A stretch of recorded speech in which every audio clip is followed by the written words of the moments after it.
Hey everyone, it's time for another Tyranid Tactica video. This time we're going to be building a 1750 point list.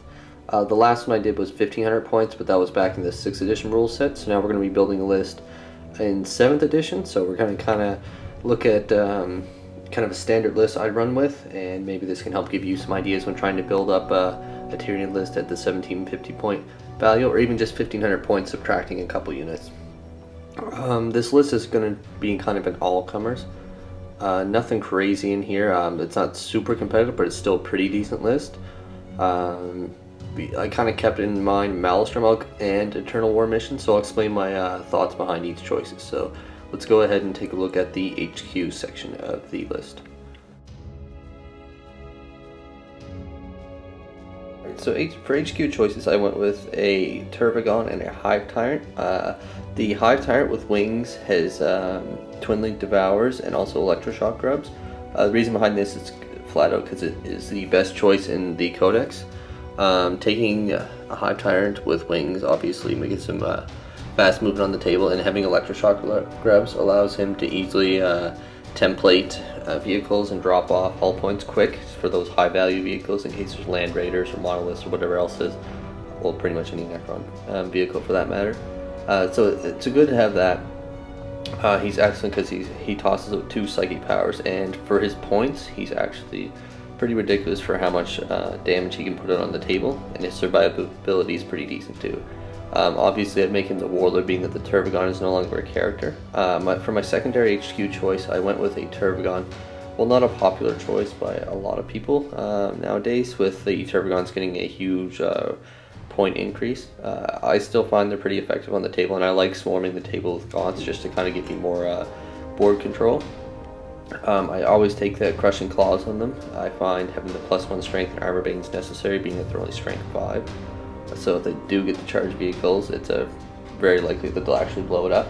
I always stick Electroshock Grubs on these guys as well, just because as he moves at the table, most opponents will fire at the Flyrant rather than the Turbigon right away, so he can kind of move around, and if any transports get close, he can just knock off a hull point, or if there's a certain vehicle that I just really need to get that last hull point off, the Turbigon can be pretty decent for that.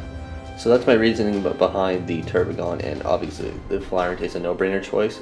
2 Flyrants would be a better option than the Turbigon. It's almost the same points, I believe so. Maybe the Flyrant I think is another 20 or 30 points more than the Turbigon, but not everyone rolls with 2 Flyrants, and I just like a bit of variety in my lists. Okay, so let's take a look at my elite section. So I took 2 Venomthropes. Obviously I took them just for the cover save bonus they provide. I kept them in separate broods, so that way I can have more control on the table, keeping them separated, and that's more cover saves around the table rather than keeping them together and having one section being my cover save. I also took 3 Hive Guard. The reason I took them, and I should note they have Impaler Cannons. The reason I took them is I find they're good for popping out transports, plus I usually try and get them around the middle of the table. In the center, that way they can provide quite a bit of board dominance there, and that helps keeps things like Wave Serpents, Venoms, or anything else that has kind of light armor from getting too close to anything, because if they come near, then the Hive Guard can sit in cover and fire at them. And even though they are Ballistic Skill 3 now, it is kind of rough compared to what it was in our old Codex, so they do pull their weight in most of my games.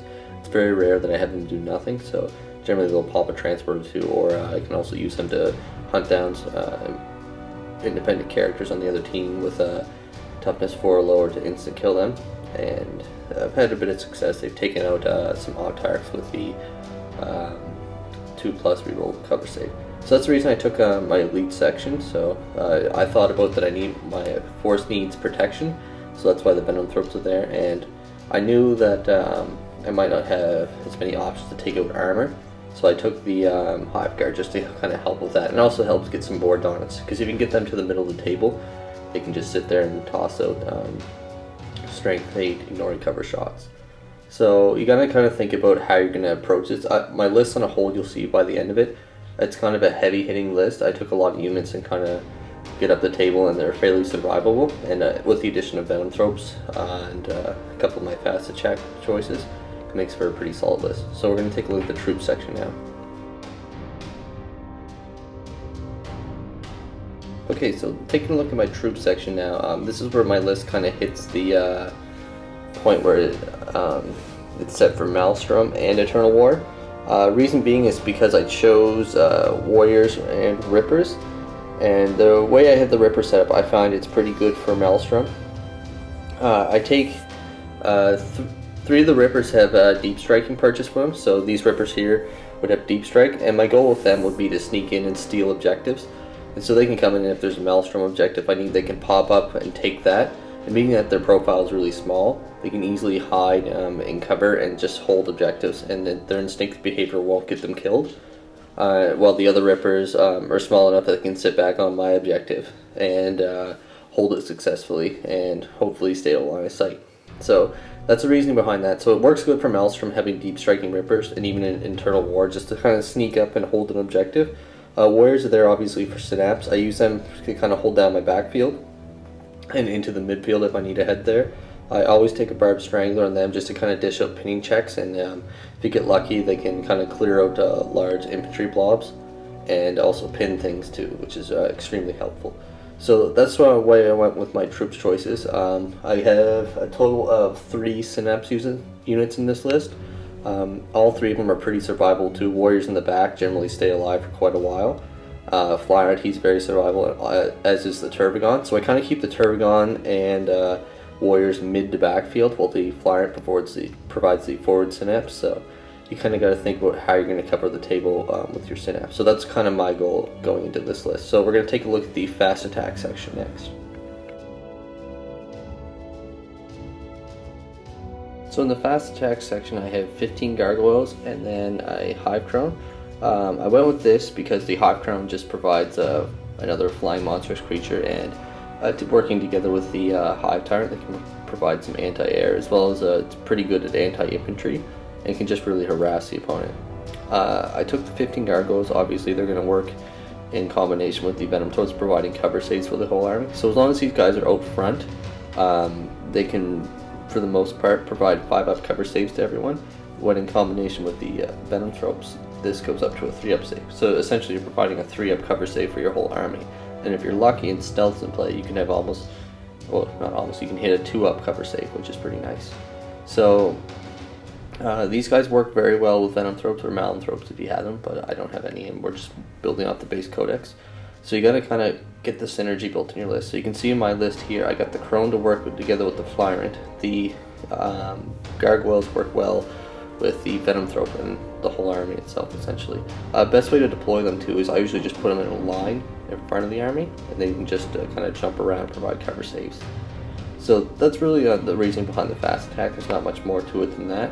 So I'm going to take a look at the heavy supports lastly. So here are my heavy support choices for this list. I went with 2 Carnifexes equipped with 2 sets of Twin Link Devourers, both of them, so they can dish out 24 Twin Link Strength 6 shots. So I usually send them up around the middle of the table and just kind of float around with the gargoyles venom tropes nearby. Anything they generally shoot at just kind of folds for the most part.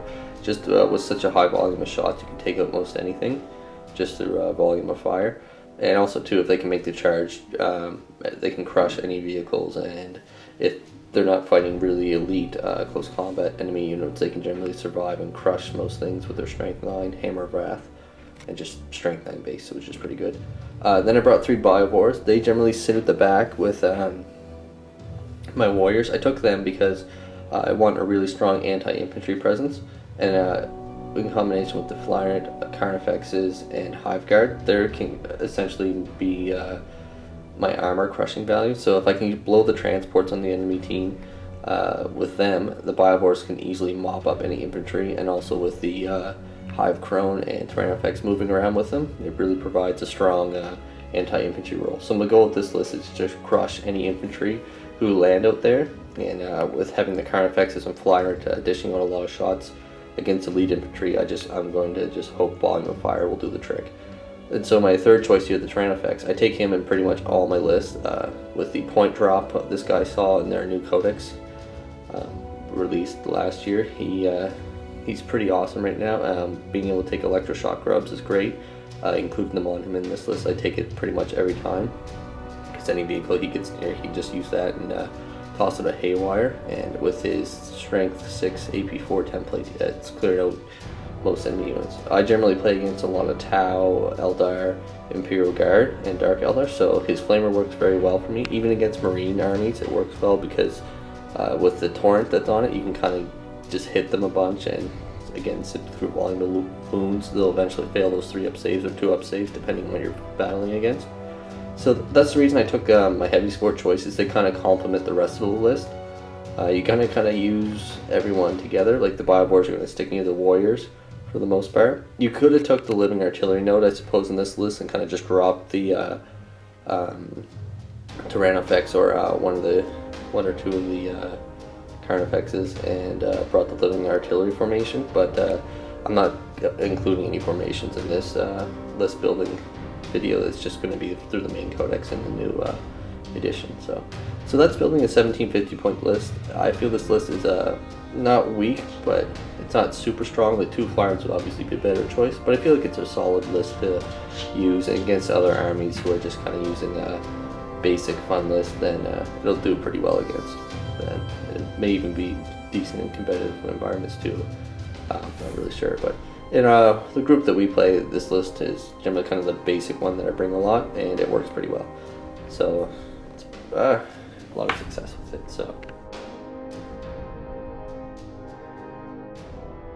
So this is the list all put together here. I just want to show you guys just for a visual treat for my army. So I hope you enjoyed this video, and hope the explanation behind why I took each unit in this army is kind of explained well and gives you an idea of how you could start your own 1750 point list and make sure it works together well and the synergy is present throughout the list. So just remember, if you don't know what you're playing from Maelstrom to War, build a list that can kind of work in both environments. In Maelstrom, you don't want to be stuck with a whole ton of monstrous creatures that can't really move around the table quickly. I mean, if they're flying monstrous creatures, that's a different story. But even then, they still have to land whole objectives, which is dangerous for flyers depending on who you're playing. So I hope this gives you some ideas. A couple things I'll note: recommendations for gargoyles, at least 15 in a list. Make sure you got your synapse covered in your list and you have an idea of how it's going to work together. Keep warriors are going to stick near the Biowars, and Hive Guard will probably be near the Turbine as it moves up towards the middle of the field. Carnifexes will kind of move forward. The Turbigon or Warriors, depending on where I need them, and Tyrannofex, he's kind of okay on his own because he doesn't need stats for the most part. And Venom Thrips I don't care about too much after the first or second turn. Once they get up the table, they just kind of float around, and even if they fail, they're still just going to be providing their cover save. So just keep that in mind when you're building a list, and most importantly too, make sure you build a list that's going to be fun to play with, and make sure you enjoy building and playing with your army. So if you have any other requests for any other Tyranid Tactica videos, be sure to post them up. Next one I'm going to be doing is going to be about Raveners, to give you an idea of how to use them. As I just started using them, I've had a bit of success with them, and I'm really enjoying how they've been playing in my army. Definitely changes things up a lot, which is extremely fun, and it's just really great to break out of the norm while playing Tyranids. So again, thanks for watching. Don't forget to share and subscribe.